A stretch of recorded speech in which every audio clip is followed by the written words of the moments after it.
This podcast is powered by the pros at Paschal Air Plumbing and Electric. Arkansas owned, Arkansas operated. GoPaschal.com. So, Tom, I think when you look at four wins last year for the Arkansas football program, and we talk about improvement, to me, improvement is getting to 6 wins. Now, I know some will not be satisfied with that. In terms of what you think, your kind of process and your perspective, what would be improvement for this football team this year? Well, good morning, guys. Yeah, that's a tricky question. I mean, but I think if you look at it from the big picture, improved offense. So you stay on the field longer, you convert more third downs, you score better. Quite frankly, it was amazing that they were in some of the tight games that they were in, given how poorly they executed on offense in some games. So I just think if you're more explosive, if you cut down on the amount of turnovers, and you run the ball better to start with. And with Bobby Petrino, I mean, A, you think you've got a better offensive line, and B, you probably have a more innovative scheme that can exploit things they see. Then you should be better offensively.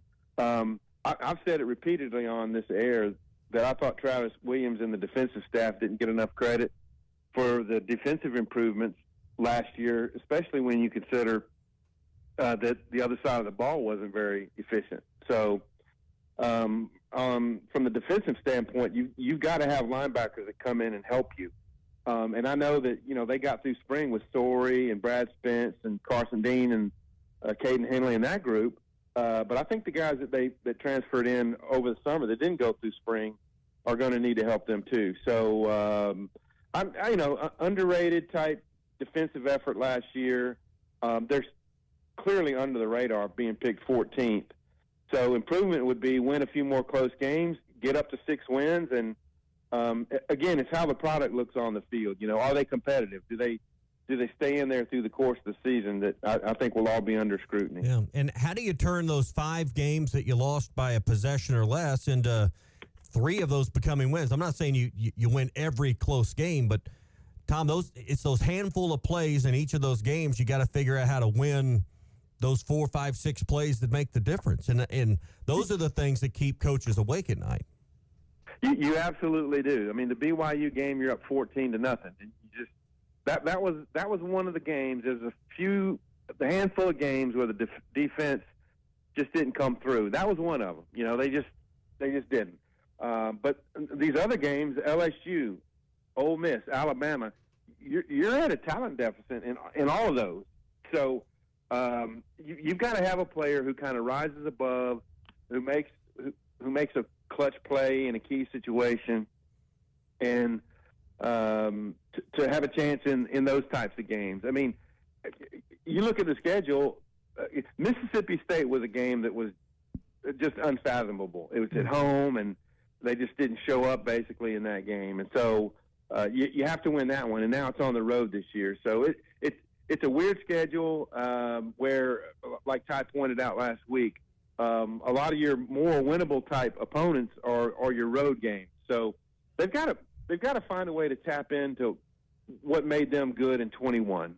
Good, a tight leadership, a team bond, and those kind of things that you can't put a measure on can pull you through in tight games, and they're going to need that against the LSUs and the Texases that they face at home.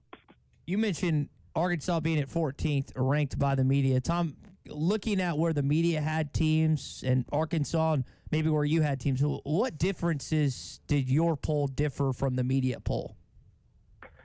I haven't broken it down. I mean, I had Arkansas at 13th. I put South Carolina below them.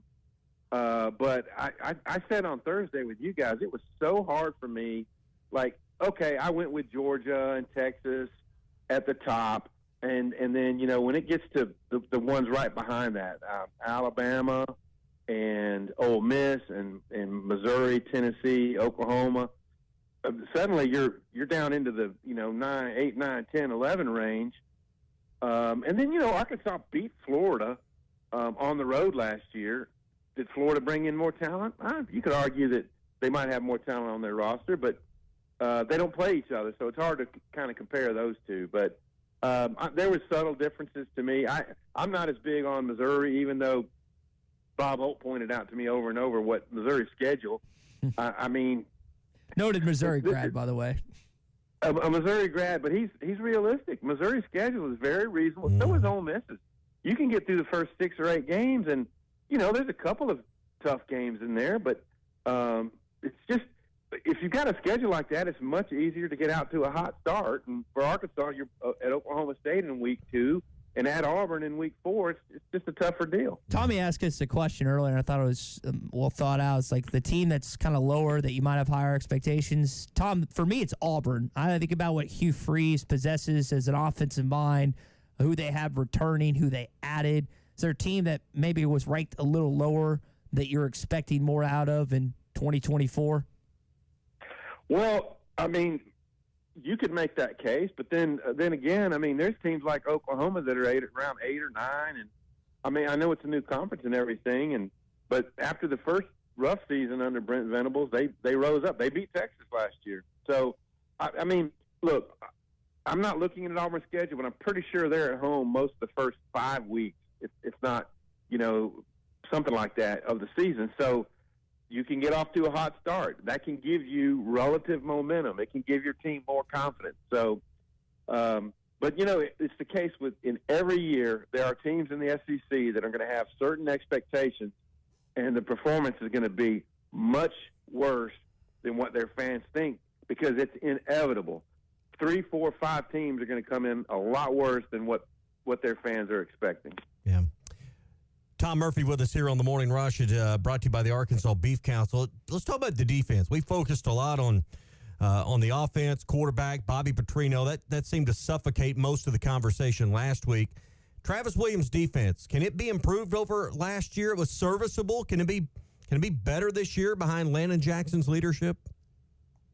I think there's a chance it can. Like I said earlier on this call, I mean, I thought they were a little underrated what they did. They were right in the middle of the pack in the SEC and in the 40s nationally in total yards, and that's serviceable if you're Arkansas with the accrued talent you have.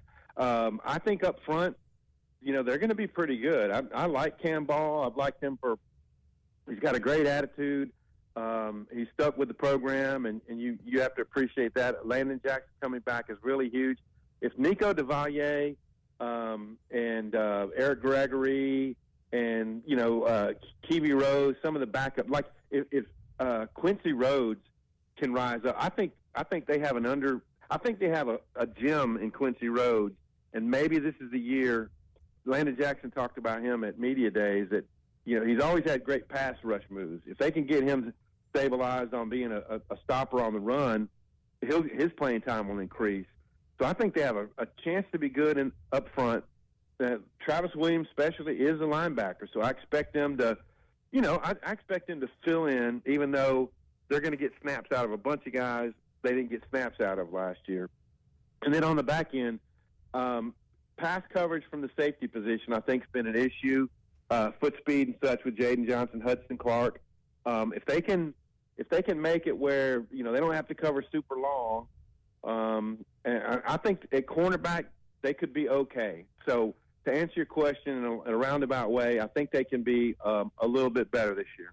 Yeah, and the way the schedule starts, I think you got enough early tests in that first month, and man, if you can find a way to be 3-1 when you go to Arlington, I think you're going to be in a pretty good position this year to be in a bowl game. And that when we asked Coach last week kind of what the definition was for success, he threw the word playoff out there. But he said postseason at a minimum. And, I think getting to 6-6 is kind of the bar they all know they need to clear. I think you're right. That's a reasonable request. I know the schedule's tough, but I'm with you. If they can be 3-1, which means they've beaten either Auburn or Oklahoma State going into Arlington, and with a new coaching staff, who knows? I mean, Bobby Petrino knows a lot of the Texas A&M, philosophies, and certainly knows their talent.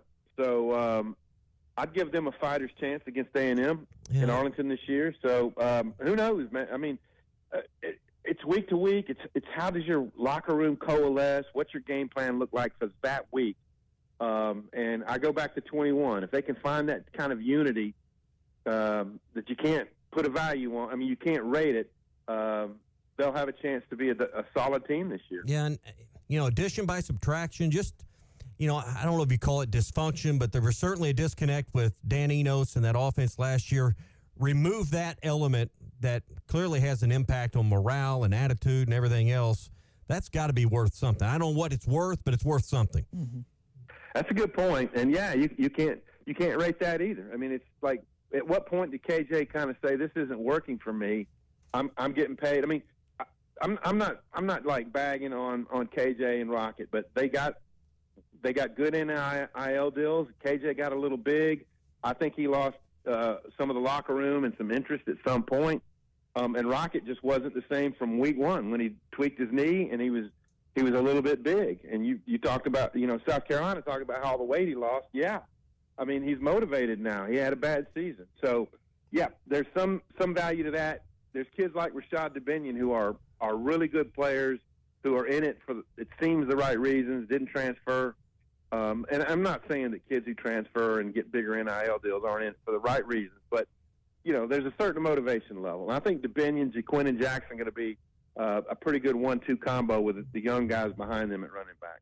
BetOnline is your number one source for all your betting needs. Get the latest odds, lines, and matchup reports for baseball, boxing, golf, and more. BetOnline continues to be the fastest and easiest way to place your wagers, including live betting and your favorite casino and card games available to play right from your phone. Head to the website or use your mobile device to sign up today and get in on the action. Remember to use our promo code BELIEVE, that's BLEAV, for your 50% welcome bonus on your first deposit. Bet online, where the game starts.